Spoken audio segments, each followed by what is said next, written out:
Raw footage of Terrance Crawford sparring with Andre Ward just came forward, and you are not going to believe just how good the former undefeated world champion still is. I'll push that down on boom, boom.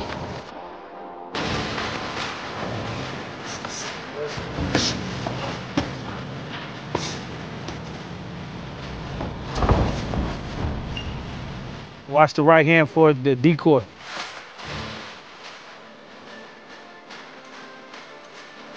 Y'all know chess? Fisher versus Spassky? Two of the best, you understand? That's what you watch. Two of the best. Nice.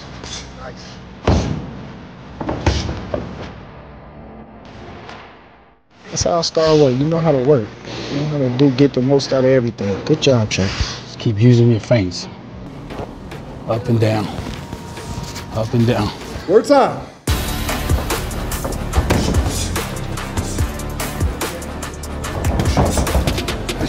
Feet set. Andre Ward is a legend in the boxing community, and stepping up to help Terrance Crawford for his fight against Israel Madrimov was something that no one saw coming. Keep in mind that Andre retired from boxing back in 2017 with an undefeated record, and him sparring with Terrance Crawford is a sign that he might just be considering a comeback.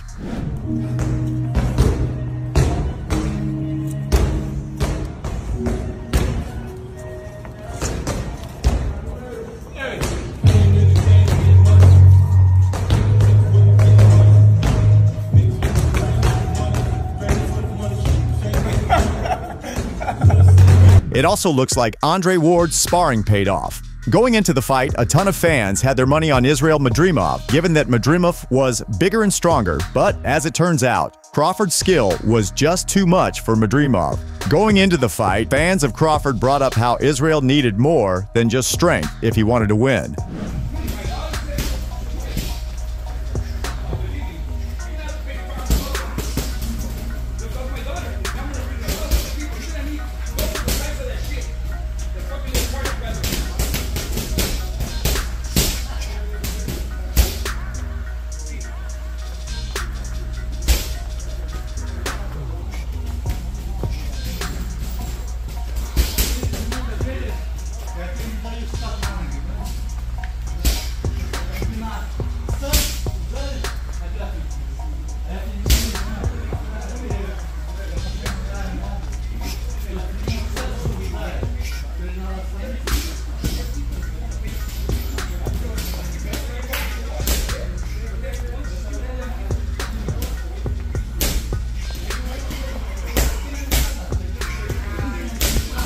Coming out of the fight, it does look like Terrance and Israel might just be having a rematch in the future. Just a day after their fight ended, Crawford and Israel met up with each other and said this.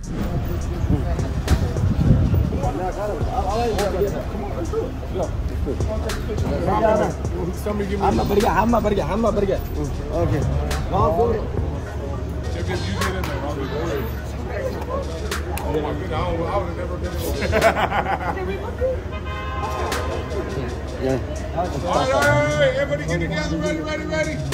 Yes, back up. Here, we're looking at this phone right here.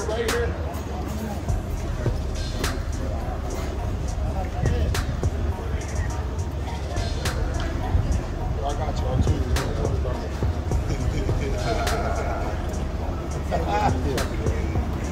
Whose phone is it? Where's the guy? Oh, there you go. You gonna get it again? Oh yeah, that's why I said.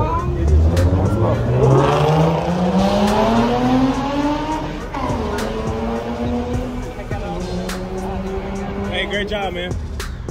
Good job, man. Israel, did Terrance just say we're going to do it again? Did I hear that right? I think so. He said we're going to get that again. Interesting fight.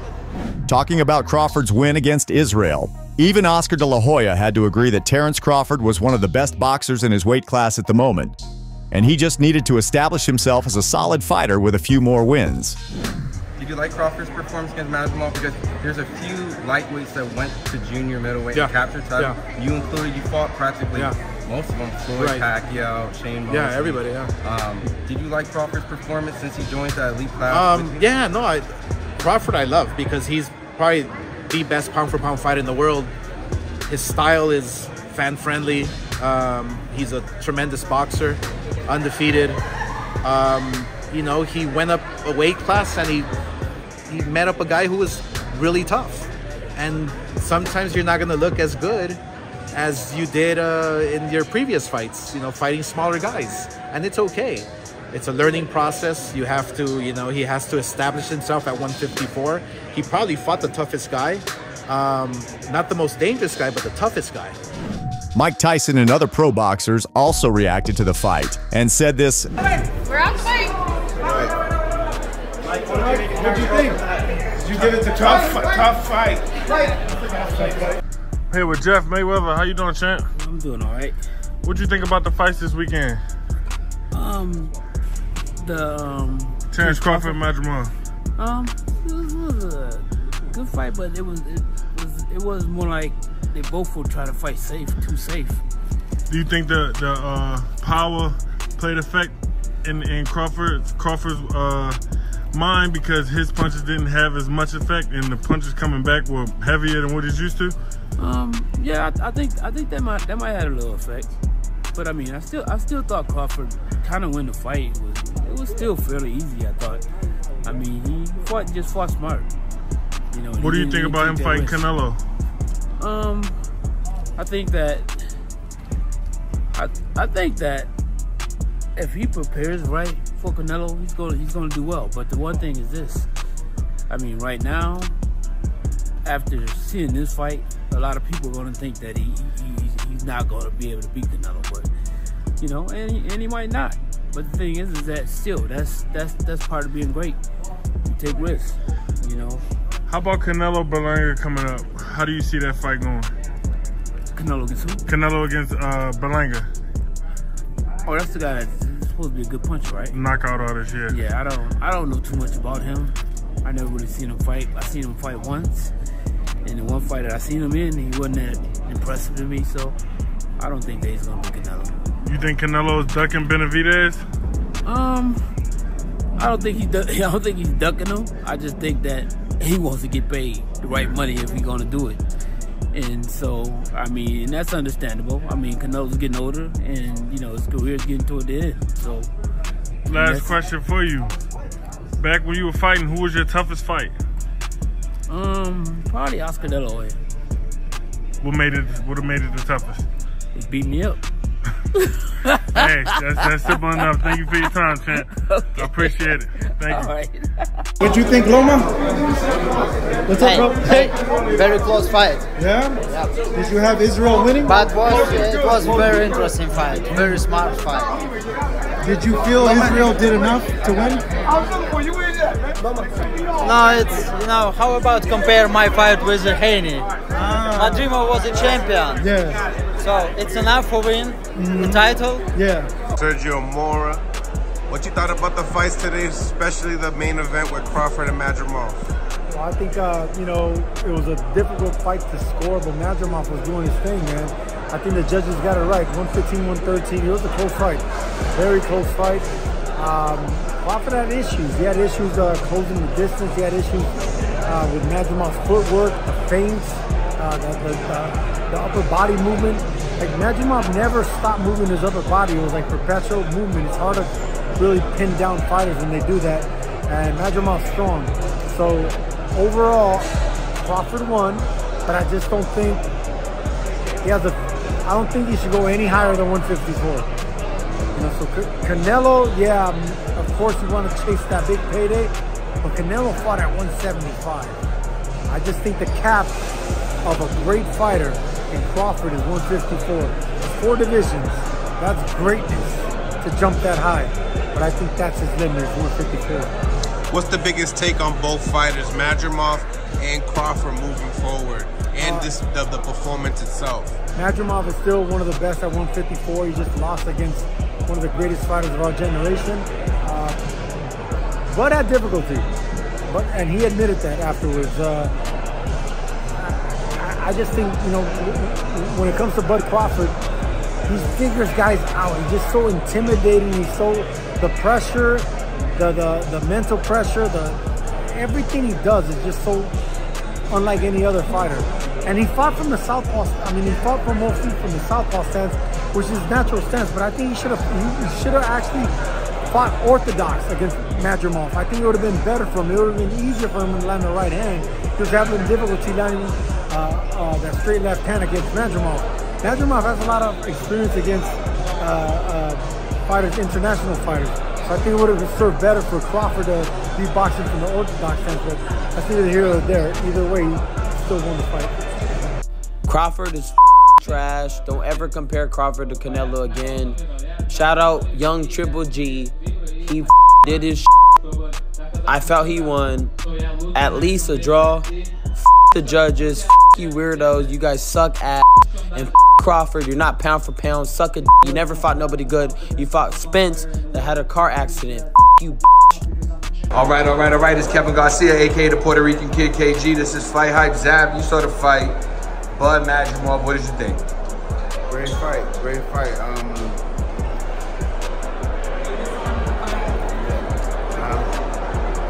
What can I say? Do you think the decision was appropriate? Yeah. Was it too wide? No. No? Was it too close? No. I mean, listen. We witnessed Bud again tonight in a spectacular fashion. He came in, you know, he didn't allow Madrimov to come in, and usually how Madrimov comes in with the big shots and start off awkward, and you know, guys throw it off, and he came out with control. He controlled the fight right from the distance. Every time Madrimov went to jump, try to jump in, try to make something happen, he popped him, slow it down. He kept the fight, he kept great distance, he threw great combinations when it was needed. He pulled the fight off excellently. He did an excellent job. You think Bud's slowing down at all? No. So this was just a style thing. This wasn't like a conviction of Bud so much, but more against the opponent he fought. 100%. Style make fights. This is what great fighters do. Great fighters know how to adjust to style, to any style that they put against. You know what I'm saying? Now you might give him a fast fight. Next time he might come out with a whole nother game plan. Look, tonight he came out southpaw. We wasn't used to seeing that, and then he switched to right-handed. Yup. No, you're right. I mean, that was totally different. That threw everybody off. You know what I'm saying? Yeah, I feel you. Does this take any luster, or does it stop any of the traction that he was making to get the Canelo fight? I think if anything, it lets Team Canelo know and people in the world know that knows boxing, that Terrance Bud Crawford has skills. Yeah. Talking about Terrance Crawford, one fan even said Terrance Crawford Wikipedia page doesn't have a personal life section. It's all combat. What a terrifying man. Now coming back to Andre Ward's comeback, fans might just be in for a surprise. Some think that there's no way that Ward is coming back, while others agree that a fat check from the Saudis might just be enough to persuade him. Right now, the top contender for someone like Andre Ward is probably the winner of the Beterbiev versus Bivol fight. But let's not forget what Andre himself said about any potential comebacks back in 2021. There's been a lot of talk when that fight was signed, and then obviously since Canelo, got the victory over Sergey Kovalev. I mean, my phone has been blowing up nonstop. There's been a lot of pressure from individuals in the business, entertainers, you name it, trying to pull me out. And it's just not something that I'm interested in doing. But don't get me wrong, I'm a fighter at heart. It's not hard to talk me into a fight. It's actually hard to talk me off the ledge. And, I have great team members who, we sit down and we talk about these things, and I have to keep my word and I have to stick to my conviction that I made September 21st, 2017. I feel like I'm gonna be a better asset to the sport of boxing, my family, my church, all the things that I'm doing as a retired fighter than I would be if I came back. But Canelo Alvarez's challenge wasn't something that Andre ever stepped back from. In fact, Andre even said that he would be willing to fight Canelo if Canelo openly challenged him. You find yourself wishing you were still around, still boxing, and having an opportunity to go at Canelo Alvarez? Nah, I don't think he would have fought me. Why not? My name was never mentioned with Canelo Alvarez until he fought a common opponent. And he fought Sergey Kovalev. Kovalev was, Kovalev was, I don't want to say he was shot, but he was on his way out the door. And he wasn't the crusher at that point in time. And That's a strategic move, and that's what Canelo does. And people get mad when you say that. He's earned the right, and he's in a position with the fanfare that he has and having a country behind him to pick and choose who he wants to fight. That's cool. You can do that. The only problem I have is when we start mentioning his name with the all-time great Mexican fighters or all-time great fighters all time. I have a problem with that because I'm looking at the resume. Still active at that time he fought Kovalev, that he would have fought me because my name had never been mentioned in the same breath with Canelo Alvarez. And if I was active, I think it would have remained that way. Have you ever thought, just the last couple of questions, have you ever thought about coming out of retirement, particularly for a fight of that magnitude? Yeah, of course. I'm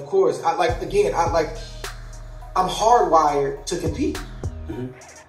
The problem with retirement and the reason why guys go to other vices or maybe, depression sets in and they start losing their identity is because they don't redirect that drive. I've always been a man with a mission. That's like you doing all the shows you do, all the work you do, all of a sudden sitting on the couch. It ain't gonna be good. Right. You gotta direct that to something else. So I've tried to do that over the last 6 years. Every now and again, my mind starts that hardwire and gets activated. Man, if I could do this, I probably need just about this much time to get ready. Man, if I do one tune-up, of course. Fans also had thoughts about Andre's potential comeback. One fan said Andre Ward is not coming out of retirement. He left the sport faculties intact, financially comfortable, and found life after the sport and commentary. Y'all didn't appreciate him when he was in the sport. Now you want him back. Another fan said Andre Ward coming out of retirement and slapping Canelo would be tremendous. A third fan wrote, DAZN should back up the money truck for Andre Ward right now to come out of retirement to fight Canelo. Right now, there's no solid proof that Andre is going to step into the ring, but one thing is for certain. If Ward decides to step into the right, it'll be the fight of a lifetime. So I think when I retire, I have a lot of things to put my energy into. You think you're gonna be somebody that come back? Nah. When you done, you done. It's over with. It's over with. It's 100 million on the table, bro. I'm coming back. I'm coming back. I need to get that and I'm retire again. Back. Let me get that and I'm retire again. I'm coming back. 100 M's? Yeah. One more, Terrence. It depends on the age. It depends on the age and, my body. Yeah. Because it ain't all about the money. Yeah. I'm going to make money. I'm going to get money. For 100 million, you will come back. Right now. I got to pray on it, bro. No, you ain't got to pray on nothing. For 100 million, Andre SOG Ward, and I'm saying this in the camera right now, Andre SOG Ward will come back right now for 100 million. Promise you. I got to pray on it. Yeah, all right. God gonna say, you gonna pray, and then you gonna say, God told me to take the money. God gonna tell you this. God gonna tell me, hey, look. God gonna tell me I got one more in me. Yeah. The way you was shadowboxing today, you was moving around, God gonna tell you, boy, you got one more left in you. And you been resting your body. Don't give me time. It's a whole lot of bread on the table, bro, if I wanted to. It ain't no 100 million. It's a lot of money on the table. Bro. It ain't no 100 million. One fight for 100 million. It ain't 100 million, but it's up there though. One fight for 100 million, you coming back. You can't sit there and tell me boxing is a poor man's sport. And for them to drop 100 M's on you right now. I ain't got that call yet. I know you didn't. That's what I'm saying. Hey, look, I ain't got that call yet. Move to the side. You gonna be like, all right. It's gonna be well worth it. It's gonna be well worth it. Who do you think is going to be Andre Ward's first opponent if and when he steps back into the ring? Canelo or the winner of Beterbiev versus Bivol fight in October? We'd love to hear from you. Do share your thoughts and predictions in the comments. That's all for today. Hope you enjoyed this one. Thanks for watching, and we'll see you in the next one.